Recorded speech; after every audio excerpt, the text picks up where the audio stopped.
Hi, everyone. Welcome to this week's Pop Culture Association Vampire Studies Area interview with authors. We're really excited about today's content and about our authors that are here to join us. So if you don't know who we are, this is the Pop Culture Association Vampire Studies group.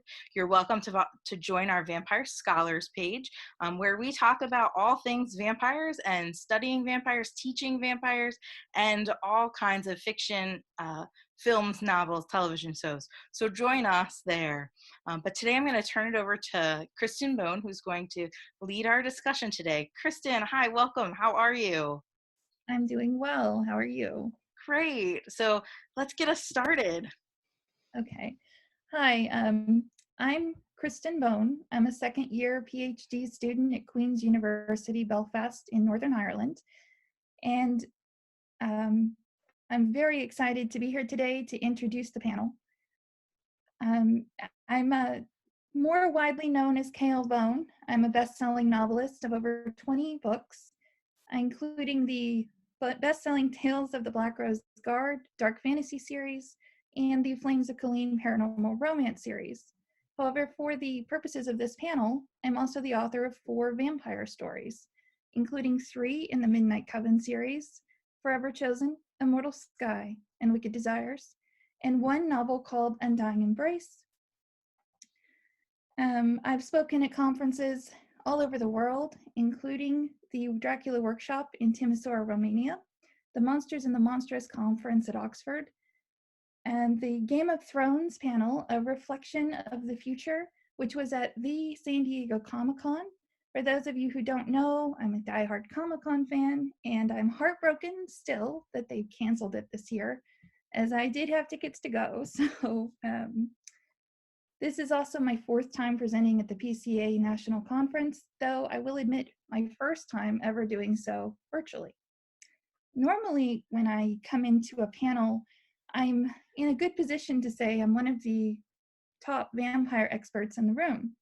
However, this is absolutely not the case today on this panel, and it's because of the authors I'm about to introduce to you. To begin, we have award-winning author and my East Coast brother, Greg Wilkey. Can you say hi for me, Greg? Hi there, Kristen. How you doing? I'm doing well. Thanks for being here today. Thank you. Greg is an award-winning and best-selling author of The Life and Undeath of Mortimer Drake. He's also written the Neither Nor series, and he has an upcoming series titled Starbound, with, so I hear, an excellent co-author. You'll have to ask him who that is later on. He's an elementary school principal currently living in Chattanooga, Tennessee, with a passion for long walks, an unnatural obsession with coffee, and a great love for the song Hot Blooded by Foreigner. Something else to ask him about.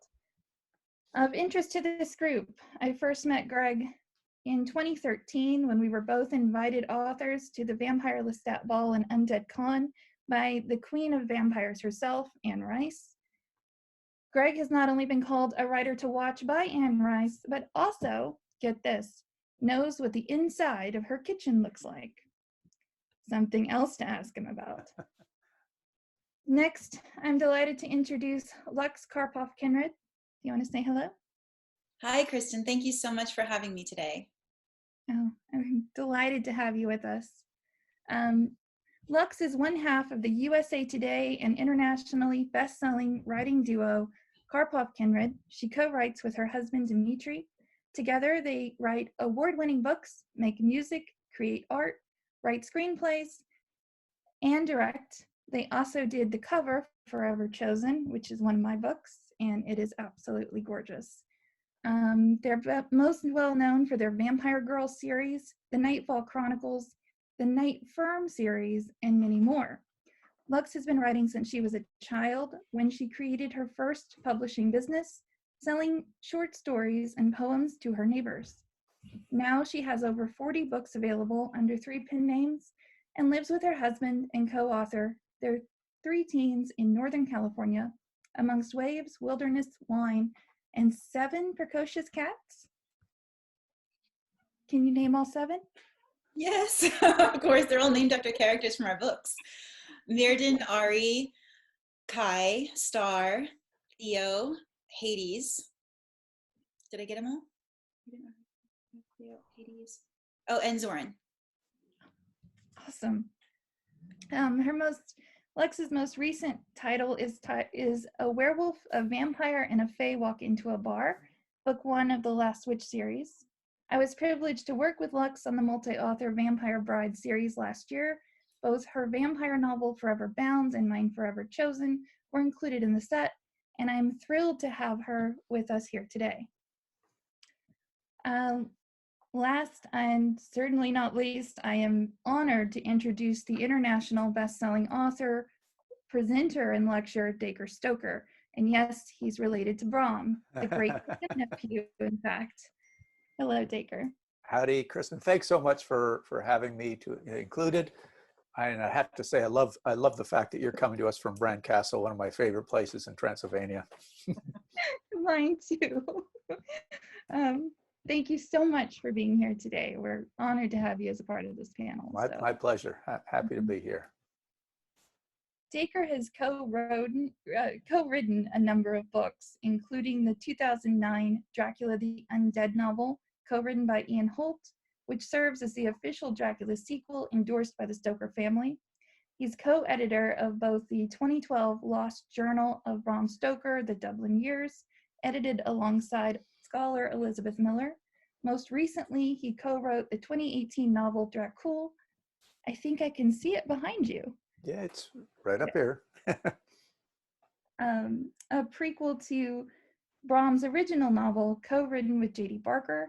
It's proven a worldwide success and was the UK's #1 best-selling hardcover novel in horror and supernatural in 2018. A native of Montreal, Canada, Dacre taught physical education and sciences for 22 years in both Canada and the United States. When not writing or lecturing, he's participated in the sport of the modern pentathlon.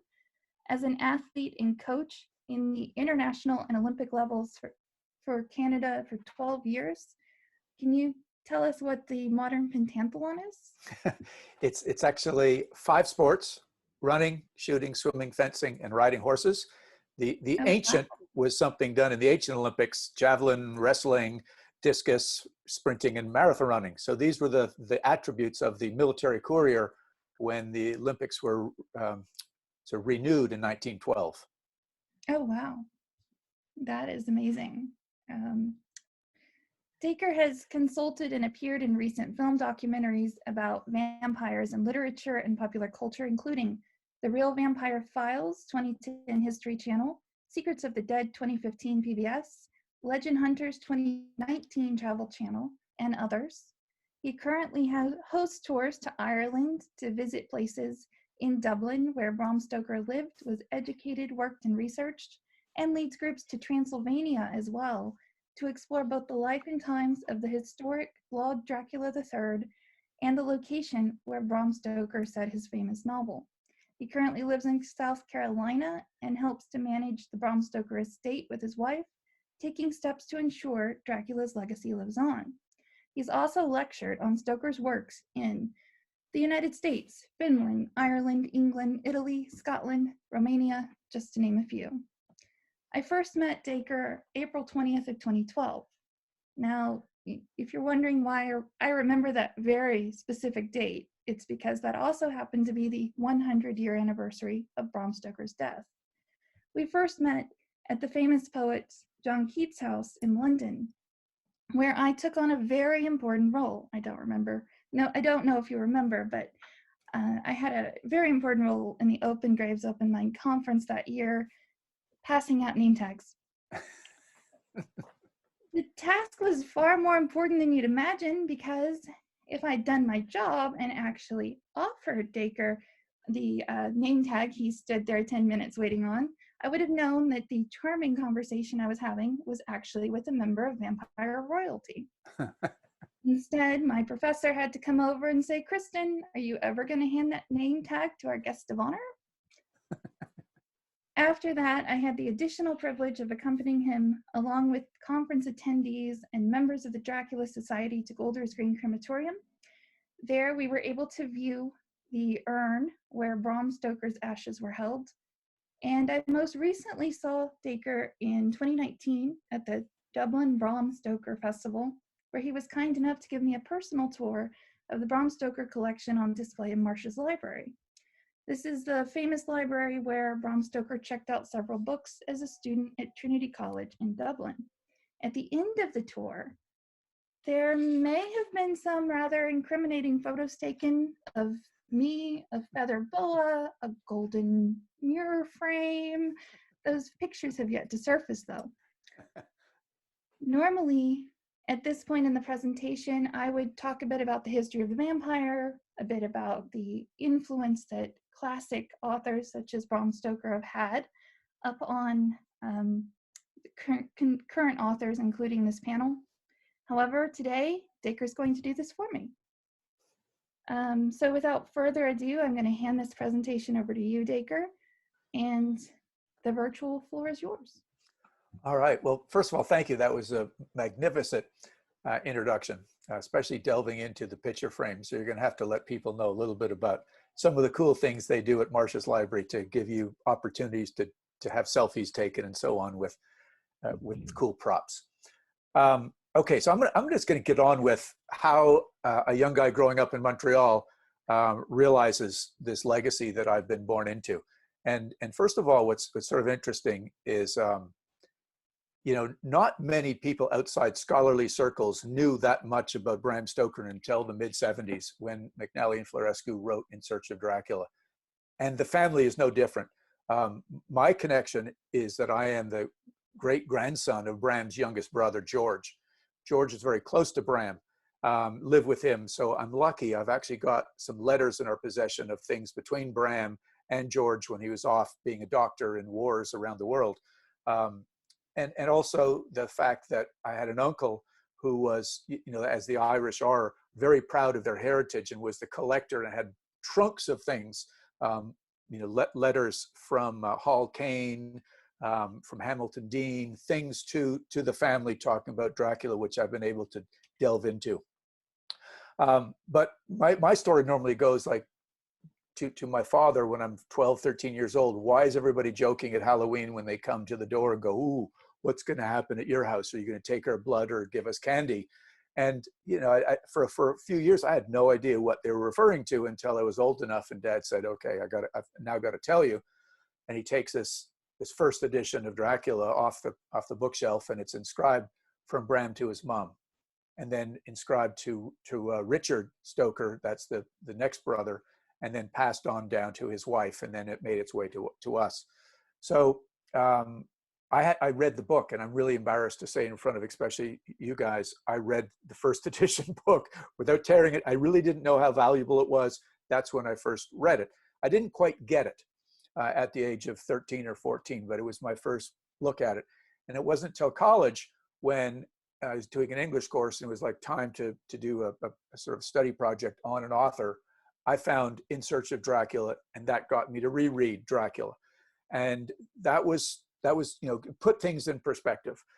But I was very involved in sport at the time. And as Kristen said, I did this weird thing called modern pentathlon. Well, I was sure the only thing important in life to do at that time was to make the Olympics for Canada in 1980 and do these studies on the side. And of course, luckily, the studies took care of themselves, but the Olympics were boycotted that year because of the presence of the Russians in Afghanistan, and the Olympics were going to be in Moscow. So all my training and the making of the team was not for naught, gave me a good backing to get a good job in Canada. And, you know, I sort of put the Dracula side behind me while I pursued being a coach and so on. But 2003, I got a phone call from a screenwriter saying, I've got a story, I'd love to turn it into a book, but I need some Stoker involvement. And that's the beginning of Dracula the Undead. But really, that was the beginning of my obsession with figuring out where are the documents in the world? What do I need to know to hold up my end of the family? I was not just going to sort of give my name and sit back and get a check when the book is published and sort of go on some tour. I was going to get totally immersed, sort of the way I do everything. And that caused me to go back to my uncle and find out things like the notes in the Rosenbach Museum. Where are other archives? Where are things held around the world? And with that, within about 5 years, I felt I had enough information to then get back in touch with Holt and let's get on with writing this book. So it took a while, but it sort of put me, you know, in the world as a family member. The downside was being a first effort, as you all know, the first one is usually not the best. This one was okay, but the fact that the publisher wanted to call it an official sequel, I realized later, really ticked off a lot of Bram's hardcore fans. Like we're kind of two newbies come into the field, and who are we to say this is an official sequel?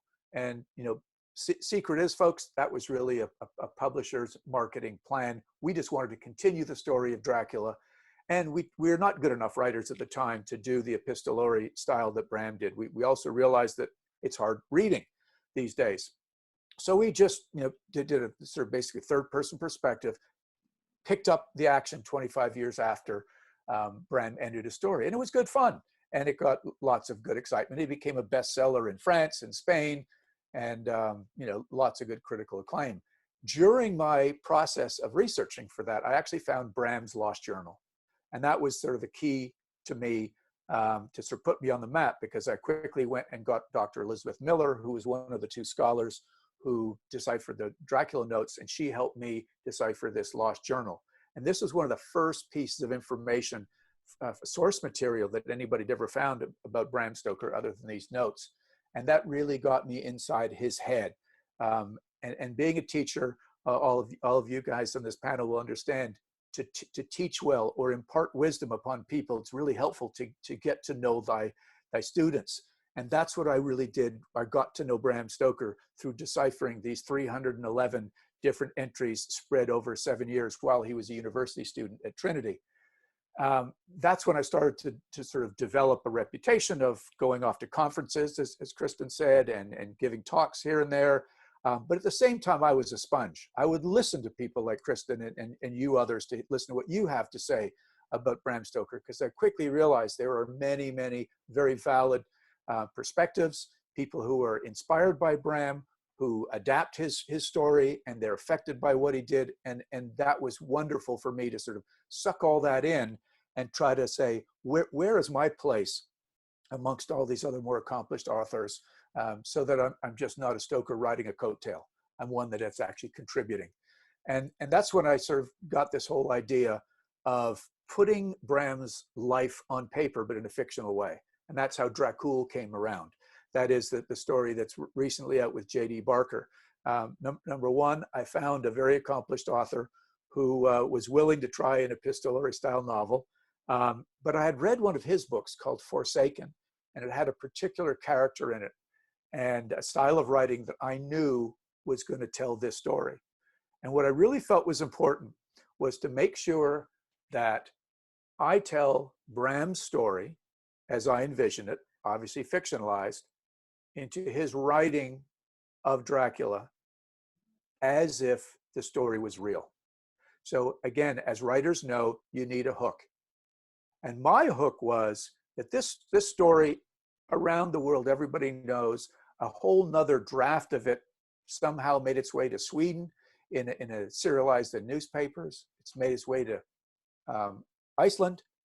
A friend of ours, a mutual friend of Kristen and ours, Hans de Roos, who is a brilliant researcher, found this version in Iceland, started having it translated. We were back and forth on Skype trying to figure out what some of this stuff meant. I actually had a friend who did modern pentathlon in Denmark, who had a wife who was Icelandic, and then she helped Hans start to translate it. And he found that there is a sort of an early version, is what we believe it to be, of Dracula called The Powers of Darkness. And then it's popped out that this book was actually serialized, and that was quite common in the day to have books serialized in the country that you wanted to have it published in. It was a way to protect the authors of the country, that you couldn't just be swamped in by foreign authors. So Bram had to give away Dracula essentially in America as well. So it's kind of cool. You can search databases of literary archives and find newspapers and see these books actually serialized. But back to the reality and why J.D. Barker and I decided that this was our hook, in that the preface that was sort of unlocked years unlocked. 1901 is when this book actually came out. The preface to that book is very different than the preface we all read when we pick up our copy of Dracula now. And it was uncanny how much Bram was trying to convince the reader in that preface that this story is real and the characters are based on real people. That was my first little piece in the direction. The second was a newspaper article, and the one and only newspaper article that I found by a lady called Jane Stoddard in the British Weekly newspaper. It was the only interview that we've ever found that Bram gave. Could you tell me where the myth of the vampire came from? How did you get interested in the story? And this is obviously a real condensed version of it, but essentially he says the myth of the vampire was based on both reality and fiction, and it depopulated whole villages in the Middle Ages. And then he went on to say, and he mentioned the 13 countries that he found that had myths of the vampire. So again, this whole fact that Bram says it's based on fact and fantasy, that's one more little peg in my direction. And then the school teacher in me, and this is where all of you folks will identify, hopefully, is that Bram was a sickly child for the first 7 years of his life. And it's just thrown around sickly, oh, he's sickly. What does that really mean? Well, I dug and dug and dug and figured out that it had to be respiratory allergies and asthma. And that when he finally moved away from the musty, mildewy Dublin Harbor and moved inland a little bit, you know, in those days, they used to sleep on beds of straw with linen on it. So if he was allergic to that, like one of his brothers was, and like many Stoker males are to this day, he was probably sleeping on the same allergens that were giving him this allergy. And if it was asthmatic, which I believe he grew out of, and he was prescribed by one of his uncles long distance walking to build up his strength. But the same uncle published a treatise on fever and bloodletting. So I believe Bram was bloodlet a little bit, because when I read this whole thing and I realized what type of symptoms he had, what type of symptoms they did bloodletting for, it makes sense that this young boy was probably bloodlet. And when I dug in deeper into what the actual process was, they would leech you or cut you, but there was very little scientific knowledge about how much blood to take out. And essentially it was enough until you passed out. And then to rehydrate you, rather than orange juice or apple juice like we get when we go to the Bloodmobile, it's claret, which is a red wine, and the alcohol was supposed to cleanse you, and oil. So this was obviously the thinking at the time. It wasn't an abuse system, but it probably just made Bram drunk for a couple of days and feeling lousy and in this somewhat of a stupor. And as a result of that, for 7 years, I believe he was sort of in this kind of dream state stupor. And that's why when you analyze the novel Dracula, and I keep pulling a lot of these little things out sort of as I build the storyline for Dracula, but there's a lot of dreams and a lot of bad dreams, all nightmares that surface in the characters in Dracula. And I think Bram suffered that himself. So not only did Bram have this disease, this illness, but he recovered from it in a mysterious way. And, you know, as we think of a 7-year-old kid who's just come out of 7 years of being an invalid, sequestered off somewhere else, he's got a lot of catching up to do. Educationally, socially, emotionally, confidence-wise, and so on. Well, Bram is off doing his walks. He's having stories told to him by his nanny and his mum. And one of these stories we actually have an actual fact of, because he asked his mum to send it to him years later, was her experience surviving the 1832 cholera epidemic in Sligo, Western Ireland. And it's horrific. I've actually had it published in a little book that I've put out. And it talks about people being misdiagnosed and buried prematurely. One of their neighbors actually was.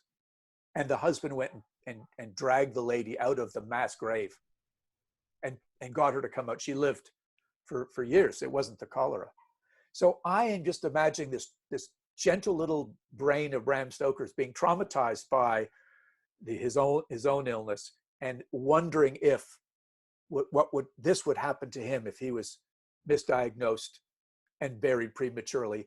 And then we fast forward to years later, and we discover in the London Library just 2 years ago all the books that Bram used for his research. Bram was a good student. He actually kept a list of all the books that he used in his Dracula notes. And the head of fundraising, was a big fan of Dracula and was a fan of the Dracula notes, and actually purchased a copy of them. Macmillan, I think, or Macfarlane published it, written by Bassang and Miller. And he wandered through the halls of the London Library and picked out all 28 books that were listed at the back. And he started leafing through them. And he found all these weird little marks in the margins and notes and underlining, which is a little naughty for Uncle Bram, but he figured out that this was Bram's notations. So he contacted me and sent me some photos, as he did Robert Bassang. And luckily, I've got some of Bram's own books with his notes and things in the margins. So I could compare the handwriting and the style, and I could verify this is what it was. But what that gave me the insight to, because within about a month, I was over in London looking at all these books and taking snapshots and reading them. Since then, I have bought on books, different, the same edition of the same book, and can read exactly what Bram Stoker was reading. And it sort of dawned on me in one of my own aha moments that there was this sensitivity of his own self imagining a sort of a vampire reality that he was faced as a kid, but then he's reading these books from the 1800s that he is realizing people think they're real as well. So he's putting this together. So I call it in my lectures Bram Stoker's perfect storm. It's his life, it's his research, and it's all these different perspectives of people believing vampires are real. He actually picked up a newspaper when he was in America in 1896, which outlined, it was a New York World newspaper, outlining the vampire scare in New England, which was simply tuberculosis. And the people who had, their relatives had come over from Eastern Europe and now living and working in the forest industry or the mines in New England, they bring those superstitions with them. And those people believed exactly what they did back in the 1700s, that the people dying from this contagious diseases, they couldn't explain it, so it was a superstition that was actually what was the driving force. But the other interesting thing about that article is that it also mentioned Charles Darwin and his Origin of the Species. Bram was a big believer in science and in the newness of things, in modern technology, things that were being looked at very closely at the turn of the century in Victorian England. And some people were scared to death even of electricity. And Bram was one of those open-minded guys meeting in secret societies. He actually became a Freemason, that he could think about these sort of things freely, that he actually incorporated a lot of these fast-moving beliefs, these new technologies, the typewriter, the phonograph, the searchlight, all these things, the recording phonograph, in Dracula as a message, by saying that we have to embrace new things in life, but by gosh, we've got to understand the old things, the superstitions, and that's where Van Helsing comes in. So just to wind this up, Kristen, all of these little things together helped me frame what I wanted to say in Dracula with JD. But it had one final little peg, I'd say, or one little piece of the puzzle, and that was my sporting background. Having been a coach at the National Olympic level and actually gone to the Olympics in '88 as a coach, I have to admit, I've seen all kinds of strange and weird things, people using steroids and human growth hormone and blood doping. And I just couldn't help but in the back of my mind wonder, this is one of those author moments, where you think, well, what if Bram Stoker's mysterious illness was, remedied by human growth hormone or steroids or blood doping? That's not going to happen. But what's the equivalent? Maybe it's some supernatural blood. Maybe there's some druidism that was in the family because we had all these doctors. And that's when JD said, no, we got to work this into some vampire blood. Maybe there's transfusion, who knows? So without giving away too many spoilers, it was the things in his life that really did happen. And then you twist it just a little bit to make it seem real, that he had a very good reason to write Dracula based on all the things I just told you, that it's just possible that book was a warning to the world that vampires are in fact real. And that one way that Bram Stoker can convey that to the world was writing a story about it. Because if he walked into Scotland Yard and told them that, they would have put him in a straitjacket and he would be sitting in with Renfield somewhere. But no, he does what we do, and that's write stories to make people wonder what's the difference between fact and fiction and leave them hanging. So with that, Kristen, I hand this back to you. Any questions could be later or now if you need to. Um, does anyone on this panel have a question based on this? Whew. Okay. I'm off the hook for now. Okay.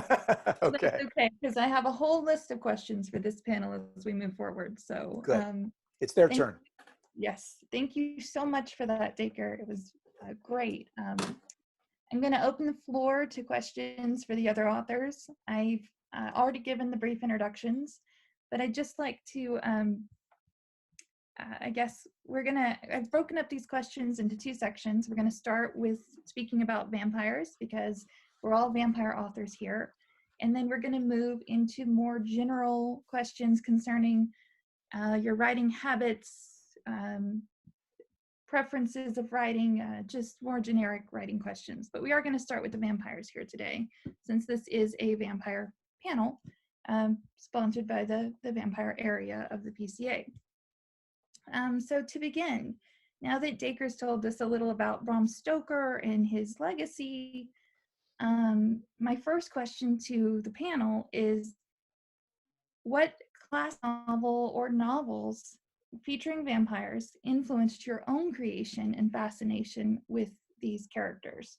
Are there any similarities between your characters and the classics?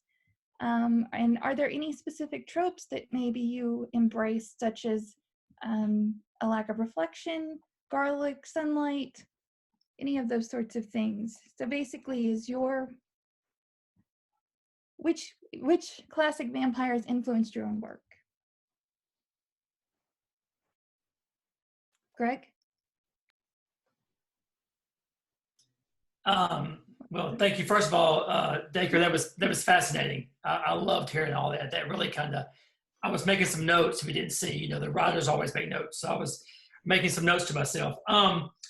First of all, Dracula, obviously, without saying, had a great influence on both my reading, my love of vampires, and my writing. But the other two novels that really had a strong impact on me were Anne Rice's third novel, Queen of the Damned. I like all of her vampire chronicles, but the third one is by far, and still to this day, my favorite of her novels. And I'll tell you why in a second. And the other one would be Stephen King, Salem's Lot, because Salem's Lot terrified me as a child. I mean, it terrified me.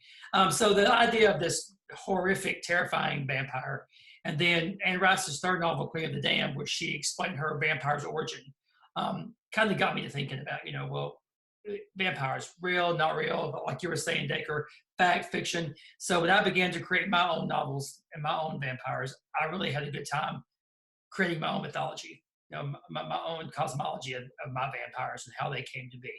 And as Kristen was saying, I used some of the classic vampiric traits, but I also created two different races of vampires. So I kind of shared some of the traits among my undead ranks. Not the no reflection, not the garlic. My vampires are actually allergic to pomegranate seeds. But I did keep some of the, like, sunlight can weaken one group, but it has no effect on the others. Some of my vampires are immortal, some are not immortal. So it kind of depends on how they became vampires in my world.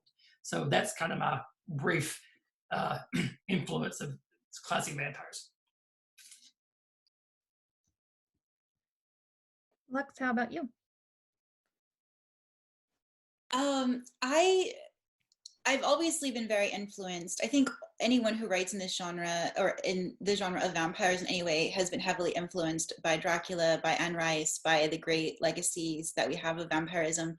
And I was really fascinated, Dacre, when you were talking about the potential medical history about how those myths came to be, because I've read about that as well, and I've watched some some movies and some documentaries about it, and read some books. And it's not the only mythology that has a medical potential background. There's actually a book that talks about maybe Lyme disease contributing to the Salem witch trials, and so it's kind of interesting that different paranormal and magical backgrounds have some medical possible connections. But for me, I don't know how this happened, but I really became a romance writer. I thought I was going to become an epic fantasy writer, but somehow I ended up heavily in romance. And so I have some tea here because I've been having some allergies, so excuse me. I would say that, and don't laugh, please, because I know I've got these great vampire minds on this panel, but a lot of my influence has come from True Blood and Twilight and Vampire Diaries. And I'm not going to lie, my vampires are the dark, brooding alphas that you want to date or be. So I really moved away from the scary, monstrous vampire legends to embrace more of the allure of the dark bad boy. But what really fascinates me with with the entire vampire genre in general, and our fascination with vampirism, is, for me, the interest is more the attraction to the dark, and those who live in darkness and who live in the shadows, the craving for the light, and that dichotomy that I think we all experience as we move through this world, going through our own shadows and our own light sources, and the obsession with immortality, but the fear of it, the curse of it, but the appeal of it.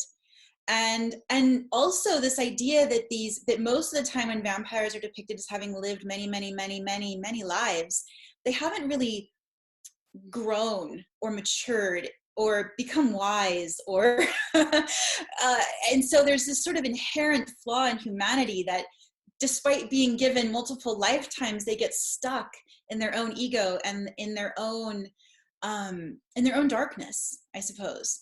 So those are kind of themes that I've enjoyed playing with in my books. And I have multiple, I think under my Karpov-Kinrade pen name, I have vampires in almost every one of my main series, and many standalones. And so I have a lot of different mythologies that I create for each of them.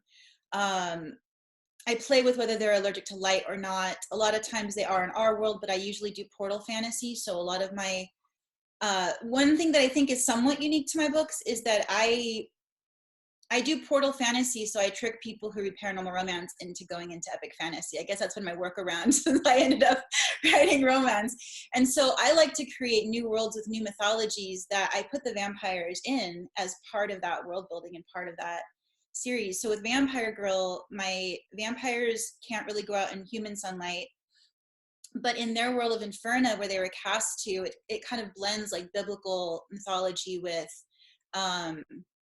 vampirism, with just epic fantasy world building. So it gets very epic in that sense. And then I have another series, Nightfall, where I have, like Greg, I have two different kinds of vampires, Court of Nightfall and Court of Sunrise. And one is born vampire and one becomes it through a blood exchange, but they're actually Nephilim. So I'm playing with the fallen angels, breeding with humans, creating Nephilims who have a vampiric quality to them, where they have to take the life force to live, to become strong, or to pass on their genetics. And I am coming out with a new series that this is a complete secret, but it's complete epic fantasy with no portal fantasy, but it also has a new vampire legend and mythology and characters that will be introduced this fall. So for me, the most exciting part about playing vampirism is combining what's been done, but trying to find a new way to do it, blending fantasy, which is my true first love, and creating a romantic storyline that hopefully lets readers engage with a story where they can look at their own dark shadow in themselves, and they can look at their light, and they can see the duality that isn't really a duality, that can coexist and dance together. So that's my brief.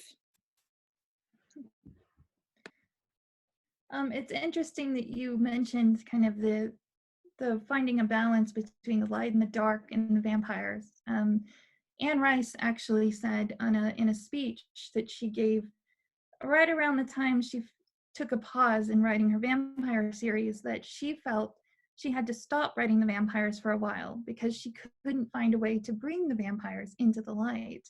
Of course, she came back to the vampires 10 years after that, so writing the Prince Lestat novels that have come out recently.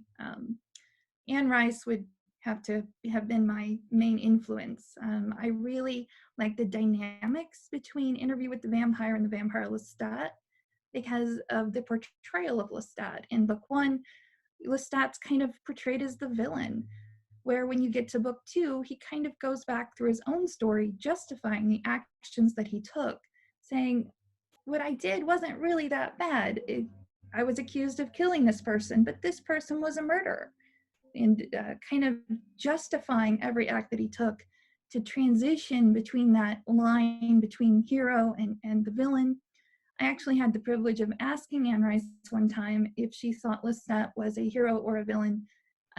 She said, absolutely a hero, easiest question of the night. I had a slightly different opinion than her. So it was a very interesting conversation to actually get to sit and talk with her about my opinion and you know what she had intended with her writing. My my master's thesis was on Anne Rice's work, so it definitely had a huge influence. And I was wondering, Dacre, are there any works other than Dracula that had an impact on your writing? You know, it's funny, like Greg, university, I got into Stephen King and read like everything, probably up to The Stand. But as a kid living in Montreal, we used to go to small oceanside towns in Maine. That was a big deal for us. And so I identified with the small Maine type town, and Salem's Lot scared the living hell out of me too, because it just felt so real. And that's one of the elements of Bram's writing, but I didn't realize that till years later. That's obviously Stephen King. He just puts you in the middle of small town Maine, and you wander around and you don't know, which one of his stories is coming out to get you. And that's what got me. So that's what started everything off for me, really. Okay, I was wondering if of the characters that you've written, specifically the vampire characters, do you have a favorite and why? Want me to stick with this one and keep going? Sure, go ahead. Okay. I guess my world, as we all talked about, is pretty narrow because it's basically Bram Stoker's world, but just moved a little bit. And one character that JD and I didn't actually create, she was the real nanny in the family, was Ellen Crone. And I found some really interesting things about her.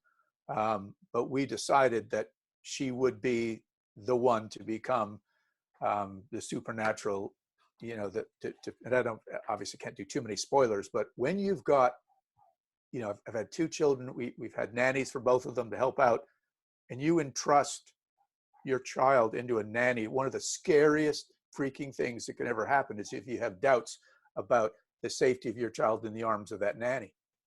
And so that's why I'm scared really of this character we created. But at the same time, she's got some interesting sort of moral struggles that she's got to deal with herself. And it's made her a very complex person. And I believe we depicted her as close as you can to how she was in real life. She was an orphan. She stayed with the Stoker family all her life. She was, the family took care of her and buried her. There is actually still a lock of her hair, or actually a good clump of her hair in an envelope that she left, and and Thornley Stoker, Bram's older brother, kept it all his life, and it's in the family archives in Trinity College. So that there's some real close connection, and I think when I looked at the questions that you had sent us, I said it's got to be Ellen Crone. She is somebody very close to my own heart because of my own feelings, and we had a really fun way of turning her into somebody to play with, put it that way. Oh wow, I love that you pulled that from someone who was real. I got chills. How about you, Lux? Am I showing up on the screen because I don't see myself on it? Okay. Yeah. That's a really difficult question because I have written a lot of vampires, a lot of vampires. But when I was just thinking about it now, which is different than my answer when you sent me the questions a few days ago, I would say Scarlet Knight. She's from my Nightfall series, and her relationship with Zoran. And they're both. This is sort of a non-traditional vampire take because it's the Nephilim hybrid. But what I love about Scarlet is she grows up thinking that in this sort of alternate universe that I wrote, that she's a plebeian, that she's just low class nothing.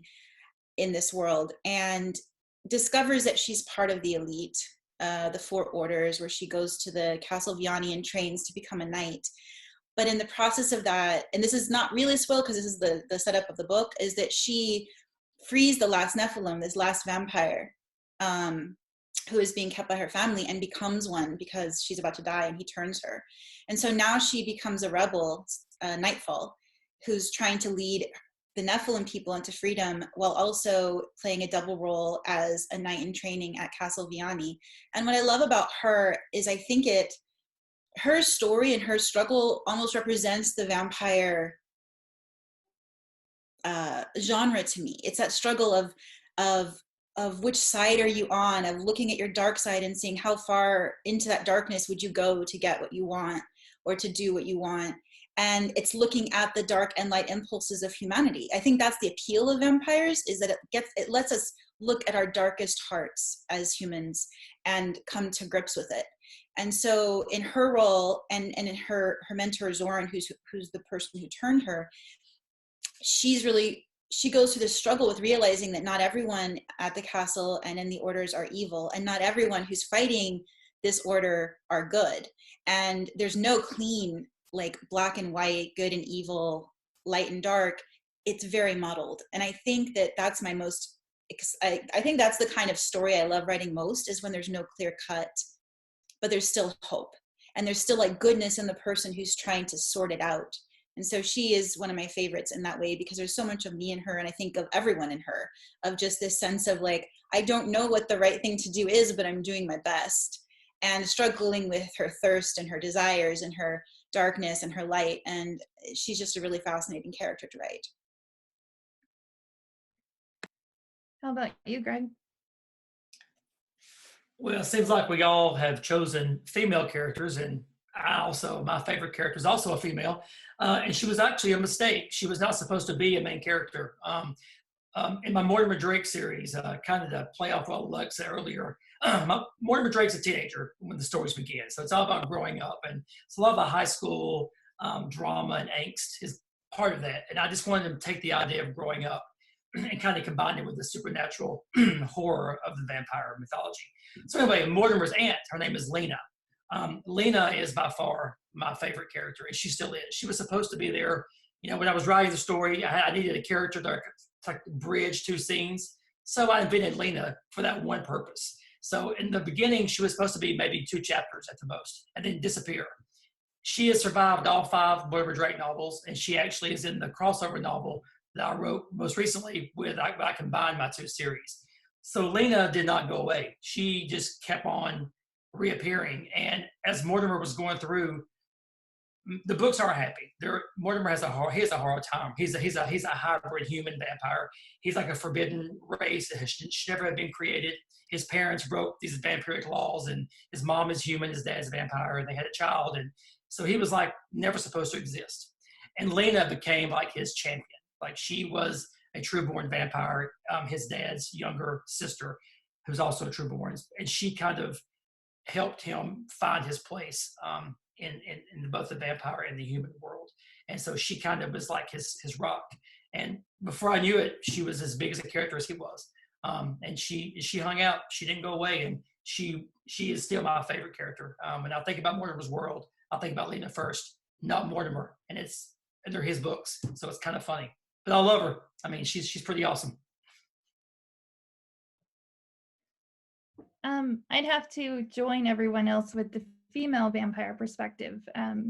Mine is Julia Skye, and I was actually in Scotland taking a tour of the Isle of Skye, and our tour guide, when we were driving along this very narrow 1-lane coastal road, pointed to an island that was across the water, and apparently the island is privately owned, and it has 1 house on it and nothing else. It's owned by 2 pair of brothers that are apparently multimillionaires, and they only come into the house about 2 weeks out of the year. Presumably the 2 weeks out of the year where there's actually a little bit of sunshine on the Isle of Skye, where it rains the rest. And I thought, well, I wonder what happens in that house the remainder of the year, aside from this 2 weeks. And the story for the Isle of Skye really started forming right then. This mysterious house, what's there? And with all the rain, I thought, what a great place to set a vampire novel. Julia's a pureblood vampire. She's 2,000 years old, so she's got a lot of history. I'm kind of guilty of skipping around in timelines when I write. I like to tell different periods. I love writing medieval pieces and ancient Rome pieces, and really giving some depth and history to characters. So I started doing all this research on Skye. We took some photos that my cover designer actually managed to use the photos we took in the cover to have a real setting on it. I love that it started just from this tour that I took, where this tour guide told the story. I also incorporated that my vampire falls in love with a selkie, which is a person who can turn into a seal. It's a native myth to the Scottish area. So I loved getting to play in Scottish mythology, getting to play with the different pieces of the story and just blending that vampire myth with the Scottish myth with the selkie. And it just turned into a really cool novel that I greatly enjoyed writing. So let's see. If you were quarantined for several months, say due to a pandemic or something, what vampire would you want to be quarantined with? Out of any vampire.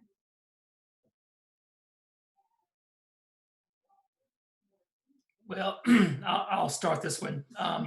I love villains. I love the bad guys. I have a thing for strong, powerful women, which is why I think I like Lena so much. So if I had to pick a vampire, and this is a horrible choice, so I just apologize now. Again, Anne Rice's third novel, Queen of the Damned, it would be Akasha, her original vampire. And yes, she's a monster. She's horrible. I know that. I would not survive. I'm fully aware she would kill me. But I think it would be fascinating to talk to her and hear about her life as an Egyptian queen before she was turned to the queen of the vampires. And because I'm all about history and I love origins and I love people's backstories. So if I could have a conversation before she killed me and took my blood, it would be fascinating. So I think I would choose Akasha to be my quarantine partner of all the vampires I've read. Okay, I'll jump and I'm gonna, it's going to be a female, obviously, because I had a huge crush growing up on this lady who was Canadian, and it's Stanya Katic played the role of Simone Renoir in The Librarian Curse of Judas Chalice, and the more I saw her in different shows, it's like, oh, she's cool, she's deep, she's also very attractive, but she was so sympathetic in that movie that I thought, she needs to come back. And it was so sad the way she sort of died at the end. I thought, okay, if I was quarantined with her, then she'd come back and live a little longer and have some good fun together. Plus, she's Canadian, and that's my heritage. I still am Canadian, so I feel I got to give a good Canuck a good opportunity for some exposure. Well, I guess I'll go next. I'm not going to be brave about this. I'm not picking a villain who's going to eat me. I think, okay, this is going to be the most boring choice in the history of choices, but I'm going to go with the Dr. Carlisle from Twilight. He just seems like a really swell guy who would also be very useful for all my family's health problems.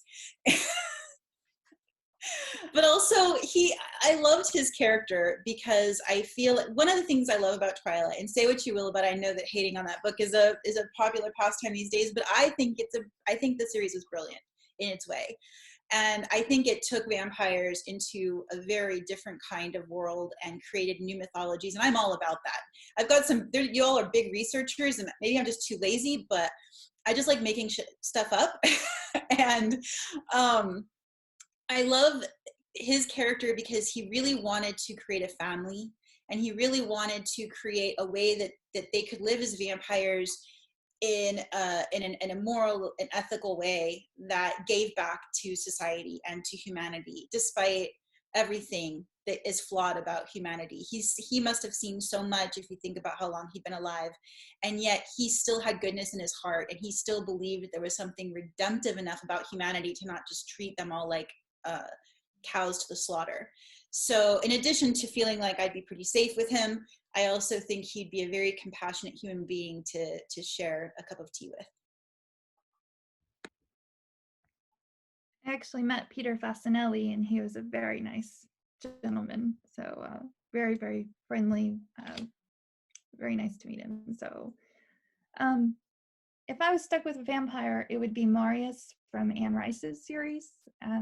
He's 2,000 years old. He was turned in Rome, and I would just eat up the stories. I would love to hear all the stories of the different ages that he's lived through and the history that he's seen. He also doesn't have to eat very often, so maybe he wouldn't eat me. We'd see.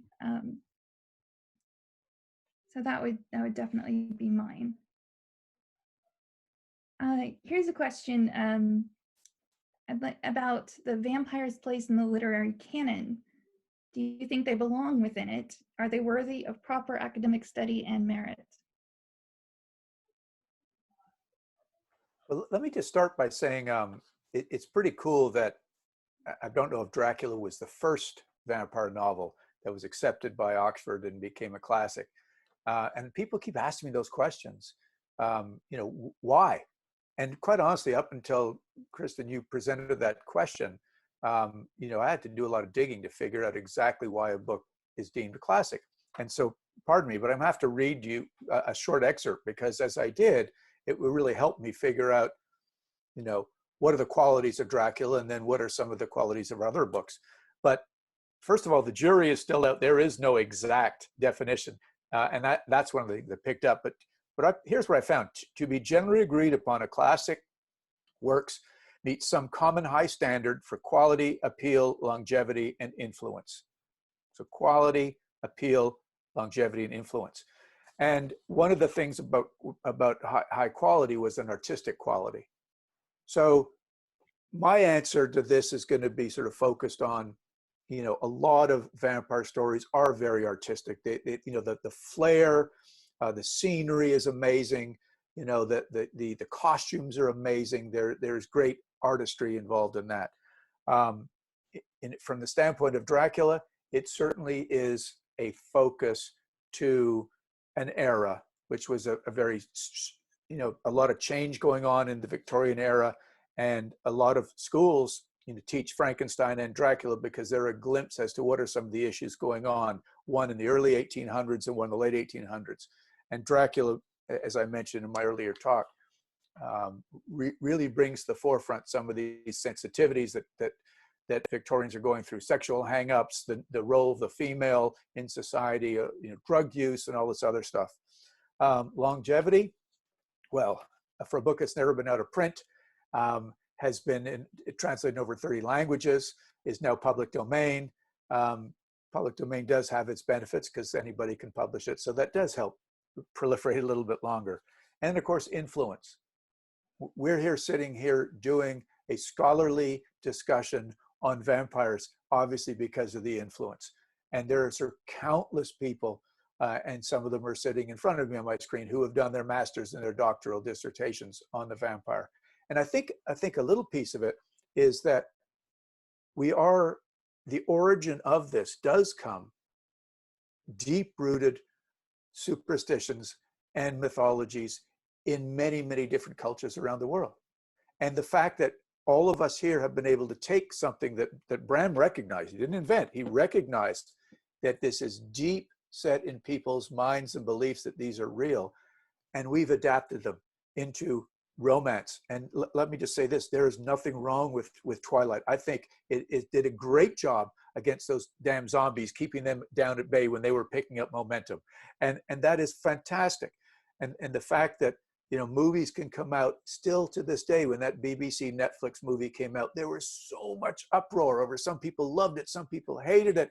But when you get two Sherlock Holmes writers who are high on the list of accomplished writers in their world, they get applied to our Dracula world, and turn it upside down. Some people love, some people hate it. So there's still a ton of influence going on. So I'm biased, and that's why I felt I had to, to lead off with that. But sure, it doesn't just make us feel good, but there is never a dull moment. And then creative people like you guys on this panel are keeping this thing alive and showing the influence lives on, just like the character.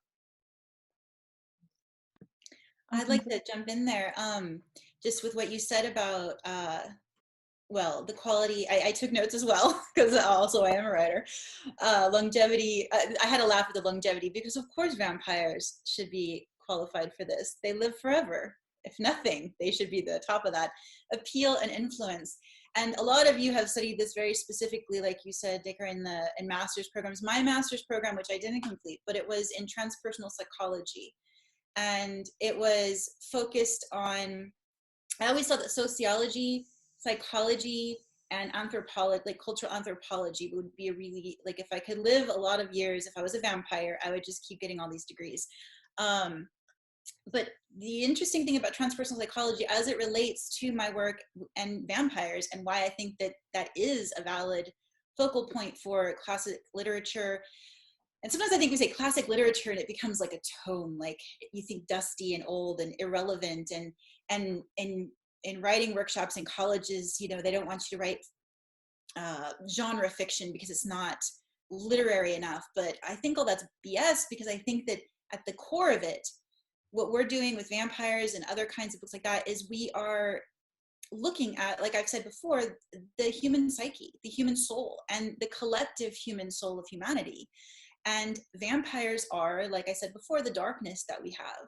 And it is the walking in the shadow side. And so I think that for all the reasons you said, Dacre, but also because vampires are a reflection of our darkness and a reflection of how we consume each other to stay alive in ways that aren't always healthy and almost never are, but that reflect this need to like feed and be fed by each other, and this kind of circle of life we live in. Vampires can't exist if humans all die off, because that's the food source, but they can't exist if they don't keep feeding on their food source. And so there's this cycle of consumerism as well with vampirism.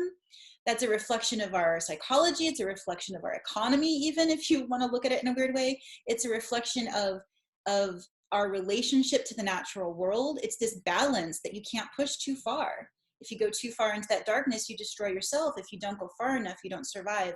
And so I think that vampires in literature is maybe one of the most profound things that we can keep writing about and keep exploring, because, and that's why I also think that fantasy and genre fiction and things that pull us out of the mundanity of daily life and let us look into things in a more heightened way, give us an extra layer of understanding and insight into our lives that you don't get from just literary fiction.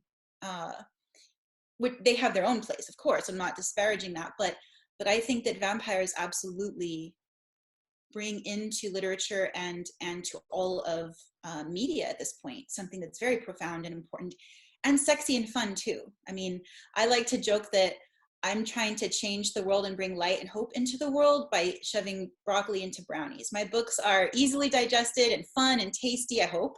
And you know, I write for money. I write to sell books. I write to be successful at this. I write so that I can support my family, and I write the things that I love, but I also try to, I think one of the things that I keep coming back to vampires for, and the reason that that's my best-selling work, all my vampire books sell more than anything I do otherwise, is because there is that draw, there is that appeal, that longevity, that relevance to what we go through in our lives.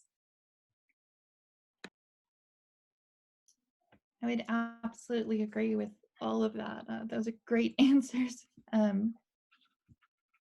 Greg, do you have anything to add to that? Because I think No, they said all of it. I mean, I the think influence, and the fact that there's something there through human history about the vampire. I mean, it's been around forever, no pun intended. But we all connect to it. There's some history in every culture around the world. So to me, something that's been that strong for so long, it's absolutely worthy to be studied and to continued and to be read and to be written. So yes, absolutely, it should be included, 100%.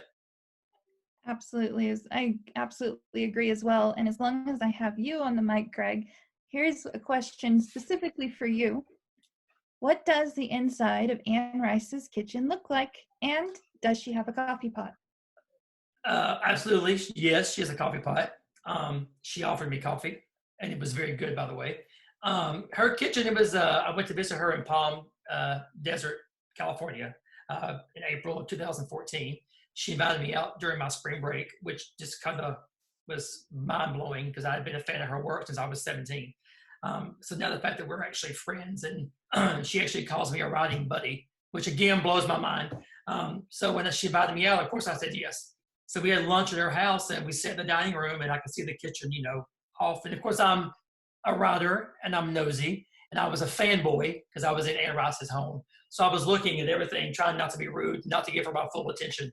Her house is nice, lots of artwork, lots of very ornate furniture, which you might imagine from a vampire writer, but also very comfortable. I mean, I felt like I was in a true friend's house. I was so relaxed. So we just sat at the table and drank coffee and tea, and she had Diet Coke. We talked about writing, we talked about books, we talked about life. It was probably one of the most surreal moments of my life, to be in my literary idol's dining room talking about what I write. She actually asked me about my books, and her housekeeper actually had my novels that she had bought for her child, and she brought them into the table. And I was signing my autograph to my books, sitting in front of Anne Rice. And I thought, this is not right. You should be signing my books. And I did bring my copy of Queen of the Damned with me. It was well worn, in horrible condition, but I wanted her to sign that book because I'd read it so many times. So she signed my copy of Queen of the Damned. I signed my novels for her housekeeper. And then I went back to my hotel and laid in my bed and just thought, wow, that just happened. It was crazy. And we're not jealous at all. Thanks for sharing that story. I'm going to move on to a little more general writing questions with the time we have left. Starting with the expected question, I suppose. When you're writing, are you a planner or, as they say, a pantser? I am definitely personally a pantser. I do not do formal outlines, with the exception of my PhD. That is my one big exception there. So I can say I'm a planner. I think that's my teaching background, coaching background, and the fact that we'll get to that later. When I work with a co-author, I become the architect who puts the foundation and puts the drywall and creates the research. So I'm definitely a planner. I'm a combination, but more inclined towards discovery writing or pansting. I find that I enjoy my books more if I don't know what's specifically going to happen and my characters can surprise me. But I also write on tremendous deadlines. It's my full-time work and I'm indie writer, so I'm constantly on deadline and I have to have some level of a little bit of infrastructure if I don't want to lose my mind. So a little bit of both. Well, I'm a pantser. I used to outline and I never finished a book when I outlined. When I quit outlining, I've written 11 novels now. So I'm much better to be organic. So I begin with one idea, one seed, and once I start writing, I let the characters in the story go where they want to go. And so I don't plan anything. So I never know how what's going to end once it starts, which is kind of fun because if I'm surprised, then so are the readers. how about series versus standalones? Most of my books so far have been series. That's more of a marketing decision than a what's my preference to write choice. After writing over 40 books and a lot of series, I've really come to the conclusion that I hate book threes. By the time I get to book three, I'm over it. Even if I love the characters and love everybody, I really want to be a showrunner for one of my books and just make it into a TV show so I can go on forever. And, I get to experience that, but not have to actually write all of it. So I'm actually moving to trying some standalones this year. I don't know if it's a great marketing choice, but I'm really excited to get to do a complete, especially with romance. Romance is so hard to write with more than one book. I just, once they're together, it's done. If you don't put them together, then it's like, how long can you create conflict for these two people before it's just ridiculous? So I like both. I think there's place for both, and I'm really excited to explore more of the standalone this year. Can I jump in real quick? That's funny because I'm the complete opposite. I'm a series writer. I love series, but I love book 3. That's so funny you said that. That kind of made me laugh in my head because the 3rd book in both my series are my absolute favorites. And when I read series, I've found usually the 3rd book, Queen of the Damned, that's number 3. I like Mockingjay, that's number 3. Prisoner of Azkaban, that's number 3. So I'm kind of drawn to that. I don't know why. When you said that, that made me laugh. But because by book 3, I know my characters, I know the story, I feel like I really know who they are and what they want. But that just, I thought we're so different, but yet so alike. I love that. Again, writers, that's pretty cool. But as far as writing a standalone novel, I don't have a desire for that, but I'm into short stories now. I'm into the idea of writing more short stories. So I guess that's kind of a standalone, but not a full-length novel. That's cool. Well, I'm still pigeonholed into my little world that I've got a lot more to go with Sir Bram's world. But I do respect, a standalone, and I've actually got an outline for one that is not vampiric at all. And if I ever do it, you guys will be the first to tell. It's sort of like a modern day Deliverance, stuff that really happened to me. So that's the little, that's the hint. And if I get to it, I'll give you more. That's awesome. I just want to, sorry, can I just jump in and say, Greg, I feel like we're a match made in heaven. I write the first 2 books, you write book 3. Maybe we have a massive co-write going on here. I prefer series most of the time. I tend to be drawn to book 2 though. Not sure why exactly, but I think maybe because book 1 establishes the world, establishes the characters, you have all that world building to do, which I love doing. But once you get to book 2, you get to play in it, and it's already established, and you get to just play. So I think that's probably why I like book 2's better. I'm gonna, let's see. Since it was mentioned a moment ago, how about everyone here has done co-writing projects or is in the middle of a co-writing project. Tell me about your individual writing versus co-writing strategies. Are there methods you found that make co-writing easier or harder? And are there any special challenges that you faced when dealing with co-writing? I'll start off if you like, because this is all I've done up until this point. But I think it's really important that, and each of them have been with different people and different processes and different types of writers. So it's really important that you establish sort of guidelines. And it's such a sports analogy. I'm sorry, but it's like putting a team together that everybody's got the goals figured out, and we all know where we stand. So who's doing what in the writing process needs to establish. And my style was creating the outline, creating the story Bible essentially, and then discussing who's going to do now what fun stuff, who's going to write what parts. And I think the important thing, for instance, in this latest book that's the most successful, is that I realized soon in the process that J.D. Barker needed to be the voice of the story. Although I provided him tons of text, he needed to actually take that and use it, put it in his voice. Because one thing you got to be careful with, at least in my opinion, is are you going to write a story where you've got 2 different perspectives, and it's okay to have 2 different voices that are very different and the reader doesn't get confused. But if you're going to have it from a one perspective or multiple, whose voice, whose writing is going to come out of what character? And so that's sort of, the playbook that you've got to create. And then from there, this clear understanding progresses. And then when you get to, certain points, you might have to weave in, stuff that I've provided for the co-author, and then he or she takes time to weave it together, and then we move on. So to me, it's clearly understanding your jobs, your roles, creating the right framework for it, and then making sure that you sort of stick with that until close to the end. And if that doesn't work, be ready to change as you go, because this is writing and you're allowed to change it, which is good. There's set rules and then there's not so set rules. Flexibility is definitely important in the experience that I've had so far.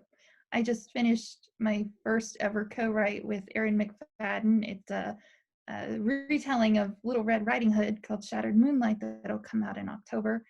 And there was definitely a learning curve, and we both had to be flexible with each other. It worked really well. Being more open to each other's ideas was really important. I'm also working on a co-write with Greg Wilkey. You want to talk about that, Greg? Yes. Yeah, K.L. Well, Kristen and I are doing a book, actually 2 books. The first book is currently in progress. And we had the idea years ago. Actually, at Comic-Con, before Comic-Con, Kristen visited me here in Chattanooga, and we had this conversation and began to get this idea of these 2 characters, and it's kind of a romance, a little science fiction, a little supernatural. It kind of has a lot of unique qualities to it. So we had the idea, we talked about it, and like most ideas, that's as far as it went. And then we went to Comic-Con last summer, and while we were in the long line waiting to get into Hall H, sitting for hours in the hot sun, we mapped out pretty much the idea for the entire first book. So then we began to email back and forth, writing, having conversations. And just recently, we have finally created a Google Doc together that we can share the same document. And I will say that has made it much easier, because I was having a hard time, because I was always that kid in school who got on a report card, does not play well with others. I'm a nice guy. I'm very friendly, but I like my stuff. I don't want to touch yours, you don't touch mine. So I was having a hard time seeing how this was going to work. But now that I can see the whole manuscript and see our comments in real time together, the story's flowing. My character is talking to me. He's making sense to me. Hers is making sense to me. So now I think it's great. Now I'm having fun. I see where it's going. So it's great. It took a while to get there, I will admit. It wasn't easy at first. I have a bit of a unique co-writing experience, because I started writing. I mean, I've been a writer my whole life. I had my my childhood publishing company that I had to dissolve because my best friend was plagiarizing at the time we were doing this together when I was 9. But as an adult, I was a journalist. I worked for major newspapers in LA, and it was when I met my husband. We'd both been writing fiction for a long time, but then I hadn't published any of it. I'd only been a nonfiction publisher, and I'd been a ghostwriter. And then he and I started writing together, but we started challenging each other. We fell in love over Twitter and through sprints and through writing. He lived on the East Coast of Canada. He was in college. I was on the West Coast of the United States as a single mom with 3 kids under 5. And it was a wild ride. And so my first book that was published, Forbidden Mind, I basically wrote myself, but he became more and more a part of my writing process initially, so that he wasn't my co-writer necessarily at the very beginning, but he was doing heavy editing, helping me brainstorm, helping me create the characters. And then eventually we just realized we were kind of molding into a co-writing. And so then we started publishing together, and for the sake of, because he does our cover art and he hates having to put multiple author names on our cover art, we took Karpov-Kinrade as our pen name, which is a combination of both our last names, because we both took each other's last names when we got married.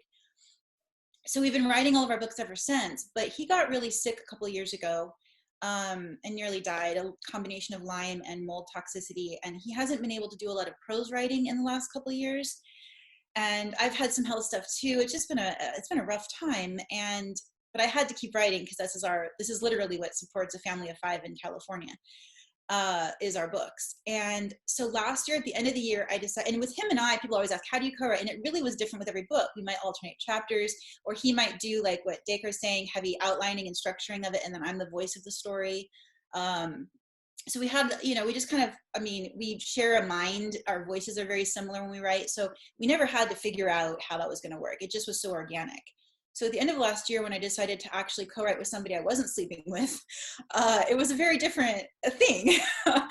And I wrote Wanted, which was actually, funny enough, it was a spin-off character from a series I'd already written, The Night Firm. And the main love interest, the male love interest, was a version of Dracula. And it's a standalone, it was a serialized story that we put out that ended up being a standalone novel that was paranormal romance with a much darker than my normal characters, because I thought if I'm going to write Dracula, he's not going to be my normal vampire guy. He's going to be much darker. Like, there's beheadings, and you know, when he goes after something, he goes after it. And so I played with the sort of background of Vlad the Impaler and different myths, but then created like a kind of blend of KK vampire and historic vampire. And co-writing with her, we had a great time. I had already established the character. He was already a part of a 3-book series, and so we alternated back and forth chapter by chapter, and it was a lot of fun, and it felt very organic.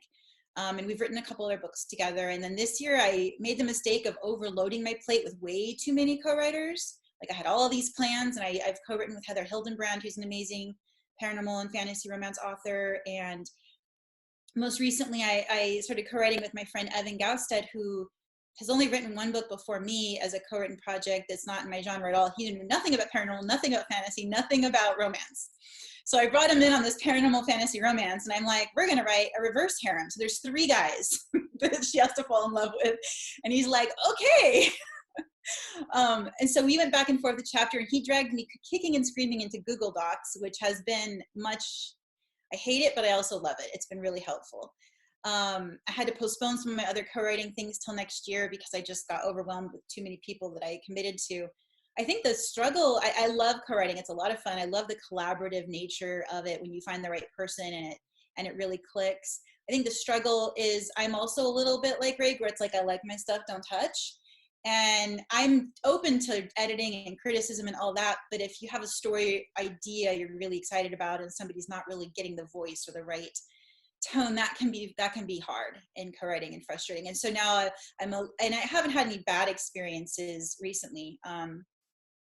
But I am a little bit like, okay, I'm learning what I like and what I don't about co-writing, and the kind of thing I want to co-write and how I want to do that. And so it's been an interesting journey. I still love co-writing with my husband the most, but this process has opened me up to new ways of writing and different voices that have been fun. Awesome. It's been, Amanda just pointed out that we are running towards the end of our 1.5-hour time session here. So I'm going to skip down to, I have two last questions if everyone has time for them. The first would be, I'd like to know what upcoming projects you have on the horizon. What are you writing right now and what's about to come out?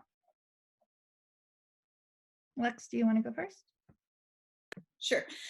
I'm wrapping up a trilogy, The Werewolf, Vampire, and a Fae Walk into a Bar. That was my series with Evan Gausted, who has brought a lot of humor into that. What else am I doing right now? I feel like I'm doing 100 things. The big thing that I have coming up is this fall, I'm going to be launching a new fantasy series of standalone novels that are all interconnected. And it has a vampire theme, and it's going to be very romantic and very epic, and kind of blending everything that I've fallen in love with over the last however many years I've been doing this. So I'm really excited. I can't say anything else yet because it's all top secret, but it's sort of The Witcher meets Vampire Girl / Twilight, but in a fantasy world. So I'm super excited about that.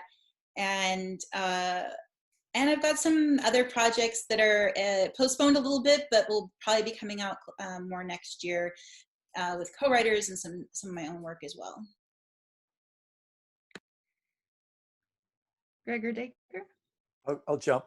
Yeah, I've actually got 2 short stories that are almost finished with a good friend of mine who is a professor at the University of North Georgia, Dr. Leverett Butts.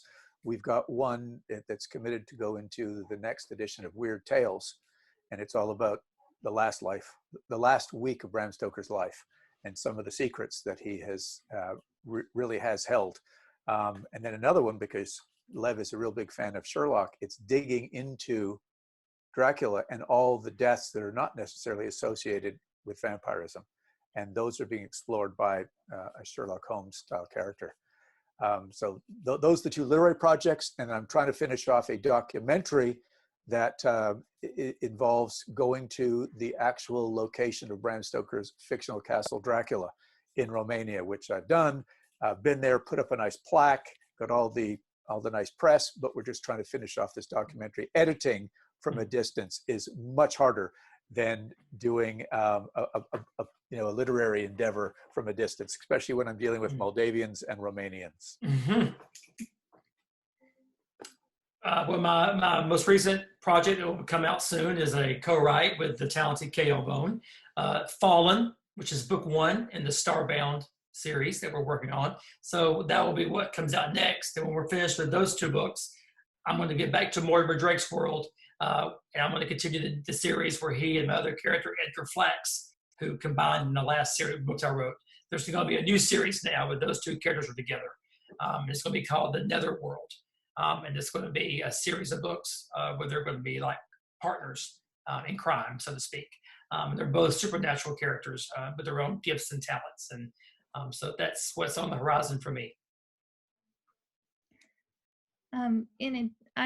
As Greg's mentioned, I have Starbound coming out. I also have the one I mentioned before, which will come out in October, which is Shattered Moonlight, a co-write with Aaron McFadden.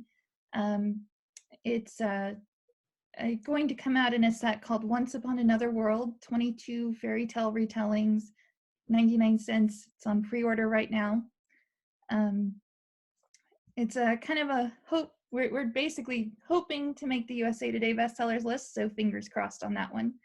I'm also working on the 7th book of my Black Rose series. It's a dark fantasy, forbidden romance, epic sword battles, lots of medieval settings in that. I love medieval settings. I recently went to Scotland before the pandemic came about and went to Dunatar Castle doing some research on that setting, which will play a prominent role in books 7, 8, and 9 in the series. And then my last piece is that I'm also working on book 3 of the Flames of Colleen series, which is Dragon Shifter romance, epic fantasy. And I work with a very talented artist and singer named Raven Quinn. And she just a couple days ago sent me the map for the Dragon series, along with 2 additional dragon drawings that will be featured exclusively inside this set. And without giving away any spoilers, really, one is a green dragon, he's a hero dragon, and one is a zombie dragon. And I'm very excited about that. So lots of projects. I tend to always have many on the horizon, on top of course, a PhD project, which is also in creative writing. So there will be a novel coming with the PhD assessment. So before we wrap up here, I have one more question, and that is, does anyone on this panel have a question for anyone else? There's so much experience here, so much knowledge between Dracula, between writing, between vampires. I've got a question for Greg. Yes, sir. You're a teacher, you're a principal of young children. What do they think of you writing vampire stories? It's so funny because when they do figure out that that's what I do, in addition to being Mr. Wilkey, it's like they look at me different. They can't figure out, who I really am. And the older students, when I taught middle school, which is where the idea for Mortimer Drake actually started, was middle school. They automatically assume I must be rich and famous. And I'm like, let's go to the library. I said, you see all those books? I said, none of those people are rich and famous. I said, writers are just working people. And it blows their mind that writing is fun to me. So they ask me, why do you write? I'm like, because I enjoy it. And they're like, you mean you like to write? I'm like, yes, I love to write. So I think it's kind of, they can't quite process that people like us enjoy spending hours writing, so yeah, they think it's cool, especially the boys. They think I'm all creepy and scary, and they want me to tell them gross stories, and of course I do. But it's fun because when they find out I'm a writer, it gets their little brains mixed up.